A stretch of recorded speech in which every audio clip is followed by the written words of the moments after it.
If you've ever used the Garmin heart rate monitor and you've looked at the Garmin analytics, you may have noticed that there's a fluctuation in your VO2 max. What would cause that number to go down? That's the biggest question that I always get, and I wanted to spend a little time today elaborating on that exact subject. When we're looking at VO2 max on the Garmin, I get this question quite often. What would cause my VO2 max number to go down? And in the simplest of terms that I can explain it, when the heart rate goes up against the pace that you normally can do, that's when you will get a decrease in your VO2 max. If you follow me for any period of time, I've mentioned over and over and over again that the Garmin builds a historical data file on you. Every single day that you wear it, that file gets bigger and more accurate. Now, with that being said, let's just say that you're a cyclist and you can go out, and I'm going to use very, very loose terms. Please don't try to benchmark them against your capabilities. I'm just using them for illustration purposes. If you can go out and ride 20 miles an hour and your heart rate is 130 to 135, when you're out riding, it even knows the courses that you're riding. It starts to become a little bit more familiar.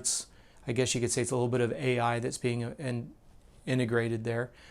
The idea here is it knows that you can ride 20 miles an hour for 60, 90, 2 hours, no problem whatsoever. Heart rate's in that 130, 135 range all day long. You go out, all of a sudden your heart rate's 10 beats higher.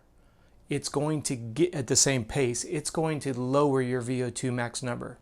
Now, what would be the catalyst for an elevated heart rate at the same pace? Well, unfortunately, what Garmin doesn't have the capability of knowing is, are you possibly dehydrated? It doesn't have a device that goes from the watch or the heart rate strap directly into the water plasma, the water percentage in your blood plasma. If you weigh yourself before and after, if you weigh yourself every morning and every evening, and you follow me for any period of time, I've given you the tools on how to know if you're dehydrated on a daily basis. If you find that your VO2 max number is going down, please go and validate. Number one, are you dehydrated? Number two, believe it or not, if you're tired, that will negatively impact your VO2 max. So go look at your sleep quality as well as the quantity. Want to look at those ratios between deep sleep and awake time. What you're going to notice here is the things that we look at on a daily basis to make sure that you're properly recovered from yesterday are going to influence your VO2 max. And I find this a little bit humorous because if you really adhere to what I ask you to pay attention to, please don't go do a hard workout tomorrow unless you fully recovered from yesterday. See what I said? Please don't go do a hard workout tomorrow until you recovered from yesterday. Well, you're still in today right now. Why are you going to smash yourself tomorrow or try to put in a hard workout knowing good and well you haven't recovered from the day before? Remember, before you go forward, always look back. The definition of overtraining is doing more than you can absorb. If you don't look at the biofeedback variables, you have no way to know if you have properly absorbed the workout. You should by no means be plowing into the next workout. Please get away from this ideology that I'm going to be mentally tough, I'm going to push through. That's like taking a tired motor and yelling at it that it needs to push through just because you told it to. You wouldn't try to defy the law of mechanics. Please don't try to defy the law of human physiology.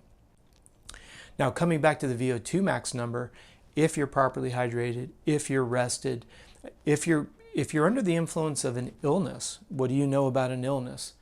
Your body will naturally increase its it'll increase its heart rate to try to increase the core body temperature until it cooks the virus. That's what we call breaking your fever.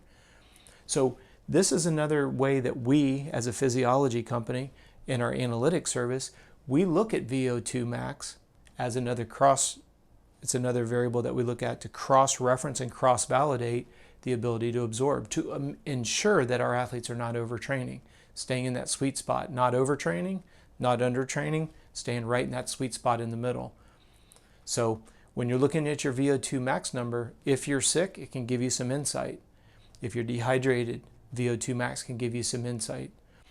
So I think if you follow me for any period of time, you see a lot of consistencies, a lot of overlap, almost a lot of redundancy.